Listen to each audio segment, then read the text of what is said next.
E depois de um período de festas, o Atlético Mineiro parece ter voltado ao mercado e Douglas Costa e Ederson estão na mira do Galo. Vou te contar nesse vídeo detalhes a respeito das negociações. Bora falar também a respeito de Alexandre Pássaro, que tem ganhado força nos bastidores para se tornar o novo executivo de futebol do Cruzeiro. Bora contar ainda sobre o São Paulo e mais especificamente Rigoni, atacante que interessa ao River Plate e ao clube saudita. Perguntei ao Júlio Casares, presidente do Tricolor, se existe possibilidade de negociação do argentino. Para completar, bora falar sobre o Flamengo, que liderou todas as 5 maiores audiências em TV paga. Vou te dar detalhes dessa história. Tem ainda informações a respeito da SAF, a Sociedade Anônima do Futebol. Quais serão os próximos clubes vendidos depois de Botafogo e Cruzeiro? Além de uma série de outras novidades, tudo isso a partir de agora. Não sem antes me apresentar, sou o Jorge Nicola, jornalista esportivo. Eu criei esse canal no YouTube para deixar todos vocês super bem informados sobre as coisas do futebol. Por aqui vocês vão saber de mercado, bastidores, transferências e muito mais. Bom, bora começar o vídeo pedindo para deixarem like e se inscreverem no canal, pode ser? Bora! Giro de notícias. O Fortaleza, através do presidente Marcelo Paz, já afirmou que Gilberto deixou de ser a prioridade. O centroavante que estava no Bahia vive os últimos dias do contrato, negociação das mais complexas. Cheguei a contar para vocês que a tendência é que o Gilberto vá pro exterior, de acordo com o próprio presidente do Ceará, outro clube interessado, e diante disso o Fortaleza está em busca de outras alternativas. Ceará e Fortaleza buscam um centroavante, pensam em melhorar o camisa 9, é a mesma condição ou situação de Corinthians, de Palmeiras, entre vários outros clubes brasileiros, muita gente de olho no camisa 9. Tem sugestão para indicar? Se tiver, usa o espaço para comentários para deixar sua opinião, beleza? Bom, bora falar agora sobre a situação de Jorge Jesus, Flamengo e Benfica, coisa das mais esquisitas. Marcos Braz e Bruno Spindel já completaram uma semana em Portugal e devem ficar mais uma semana. E a verdade é que há uma grande queda de braço. Por um lado, o Benfica esperando que o Jorge Jesus peça demissão. Por outro lado, o Flamengo e o JJ esperando que o Benfica demita o treinador.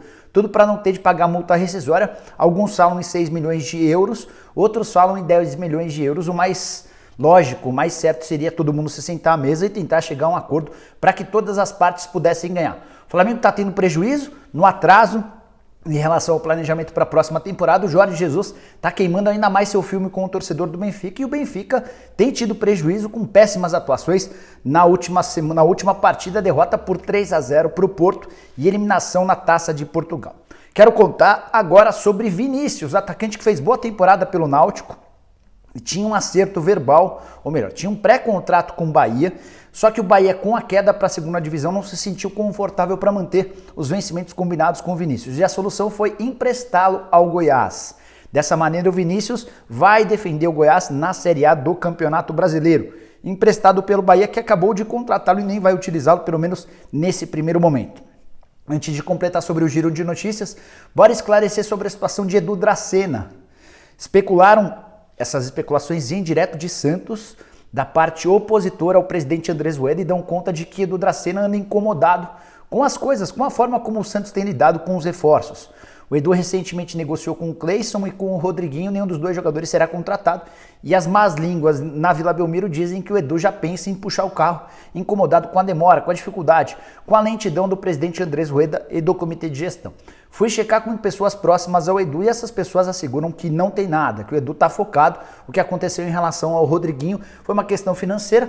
Cara que ganhava 600 mil por mês no Bahia, o Santos tinha 350 mil, mais produtividade para pagar o jogador, e ele acabou não aceitando. Deve anunciar seu futuro na próxima semana. Para fechar o giro de notícias, quero falar sobre Cavani, que tem gerado expectativas no torcedor do Corinthians, mas, de acordo com o jornal Sport da Espanha, o Cavani já tem um acordo verbal com o Barça. Ele vai se mudar a partir de 1º de janeiro do Manchester United para o Barcelona, aceitando uma considerável redução salarial nos 6 primeiros meses de contrato. Cavani ganha no Manchester United 6 milhões de reais por mês, vai passar a ganhar no Barcelona 3 milhões e meio de reais. Existem também bônus que podem até diminuir um pouquinho essa diferença. A boa notícia para o Cavani é que a partir de julho ele passa a ter um salário maior, mas diante desse contexto, se a informação for confirmada, o Cavani deixa de ser opção para o Corinthians. Seguindo por aqui, quero contar a respeito de clubes se transformando em sociedades anônimas do futebol na tentativa de repetirem os caminhos de Cruzeiro e Botafogo, os dois primeiros grandes vendidos. Cruzeiro vendido para o Ronaldo Fenômeno, o Botafogo vendido nessa sexta-feira para John Textor, que é um americano multibilionário. Pois bem, conversei com o Pedro Mesquita, que é o CEO da XP, ele contou alguns outros movimentos de times rivais de Cruzeiro e Botafogo, talvez até empolgados com a condição dos dois primeiros. O Pedro me contou que a negociação com o Bahia para que a XP se torne a empresa que vai buscar investidores para o Bahia já está fechada e a XP já está no mercado angariando, buscando, conversando com possíveis interessados. Ele disse que espera por um acordo rápido, até porque o Bahia é um clube grande, muito tradicional, de torcida grande no Nordeste, e esse acordo pode sair muito em breve. Outros clubes também têm conversas com a XP. De acordo com o Pedro Mesquita, a Chapecoense e o Curitiba iniciaram tratativas para ver se existe um entendimento entre os clubes e a XP na busca por investidores. Atlético Paranaense e América já haviam iniciado essas negociações para transformação em clube-empresa na Sociedade Anônima do Futebol, bem antes de qualquer tratativa com a XP. Então o América e o Atlético Paranaense negociam essas condições de forma isolada, de forma paralela. E por último, mas não menos importante, tem um sexto clube nessa parada, o Vasco da Gama, que já teve autorização ou está conseguindo autorização de sócios e conselheiros para se transformar numa Sociedade Anônima do Futebol, mas o Vasco não deve contar com a ajuda da XP nas tratativas no mercado. O Vasco tem um acordo encaminhado com a KPMG, que é uma empresa muito ligada à auditoria, nem tem tanto trâmite, nem tem tanta entrada no que diz respeito à busca por empresas, mas parece que a KPMG será responsável por tocar esse projeto vascaíno. 2 clubes já confirmados, outros 2 em vias de, o Atlético Paranaense e o América, e outros 4 iniciando conversas, tentando avançar nessa história, tá bom? Seguindo aqui com o vídeo, eu quero contar a respeito de Rigoni, atacante do São Paulo. Começou muito bem no tricolor, teve uma leve queda, especialmente depois da chegada do Rogério Ceni, mas conseguiu terminar o ano com moral junto ao torcedor do São Paulo. E o Rigoni tem sido alvo de especulações no mercado. O primeiro clube a pensar no Rigoni foi o River Plate, indicação do Marcelo Gallardo. Mais recentemente, para ser mais preciso, durante esse sábado, um empresário brasileiro que está morando no mundo árabe me telefonou para contar que existe um clube por lá interessado no Rigoni. E a ideia era entender, junto ao empresário do Rigoni, valores e condições para tirá-lo do São Paulo. O que eu fiz? Entrei em contato com o presidente do Tricolor, o Júlio Casares, para saber quanto o São Paulo pede para negociar o Rigoni.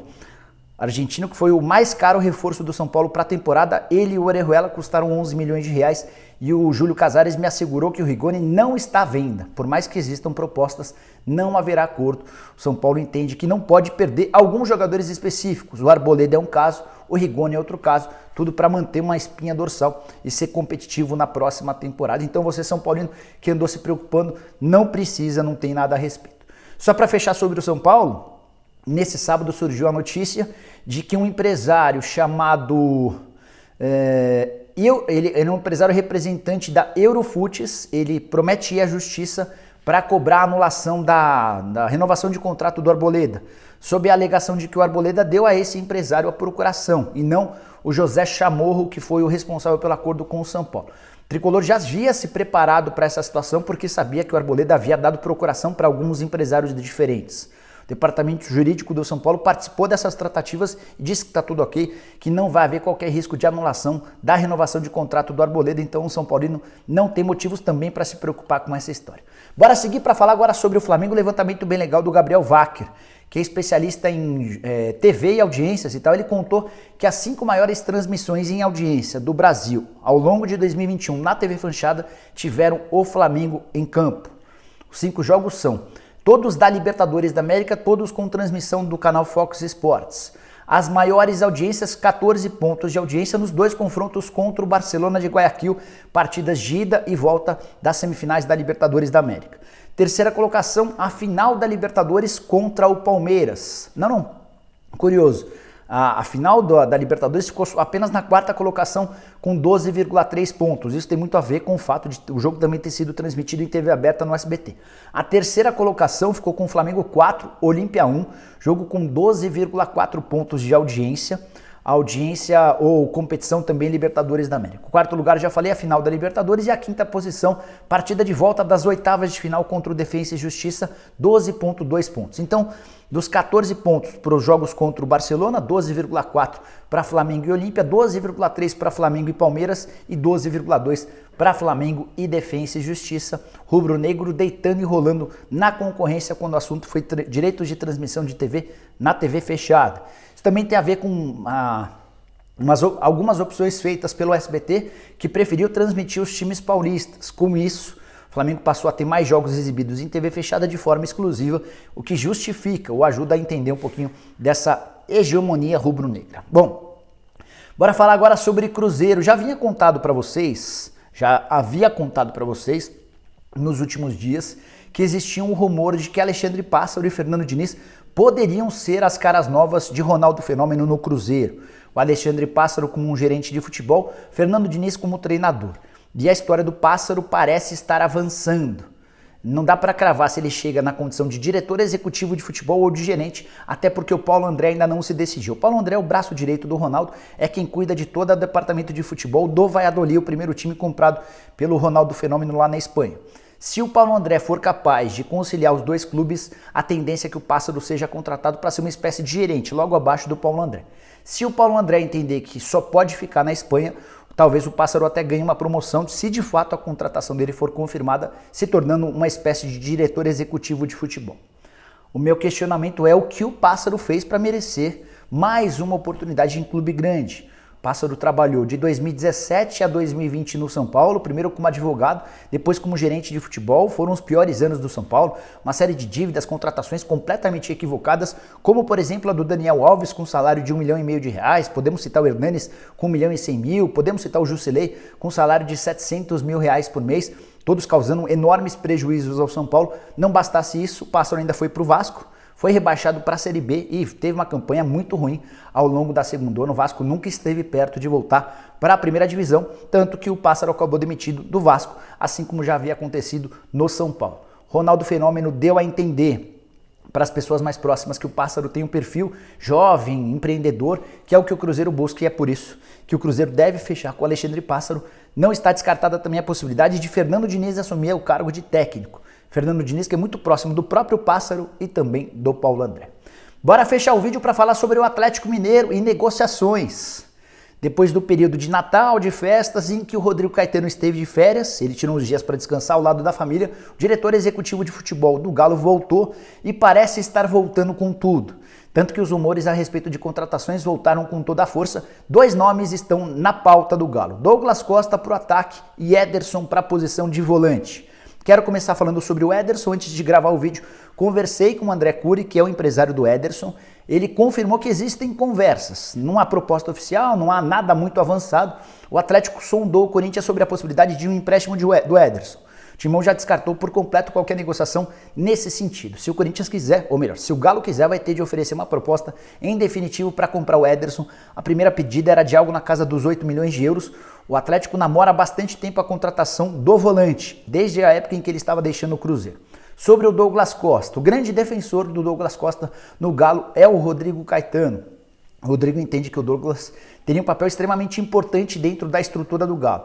Só que para isso, primeiro o Douglas precisa conseguir rescindir seu contrato no Grêmio e também com a Juventus da Itália. Ele segue vinculado à Juventus, está emprestado ao Grêmio e deve nos próximos dias anunciar rescisão no Grêmio e, por consequência, também um acordo com a Juventus. O Douglas Costa tem propostas do São Paulo, da Major League Soccer e de um clube do mundo árabe. Resta saber o que ele vai querer para a vida dele, se ele vai querer um pouco mais de tranquilidade, um pouco mais de conforto e mais dinheiro no exterior, ou se ele topa seguir por aqui, aguentando pressão, cobrança, encheção de saco em alguns momentos, em nome ou diante da possibilidade de estar mais perto da família. O Rodrigo Caetano tem trabalhado nos bastidores para tentar convencer o Douglas Costa a virar jogador do Galo. Douglas e Rodrigo Caetano que trabalharam juntos nos tempos de Grêmio na década passada. Se curtiu o vídeo, não esquece de deixar like, compartilhar, me seguir por aqui. A gente volta assim que surgirem mais notícias. Combinado? Abraço, tchau, tchau.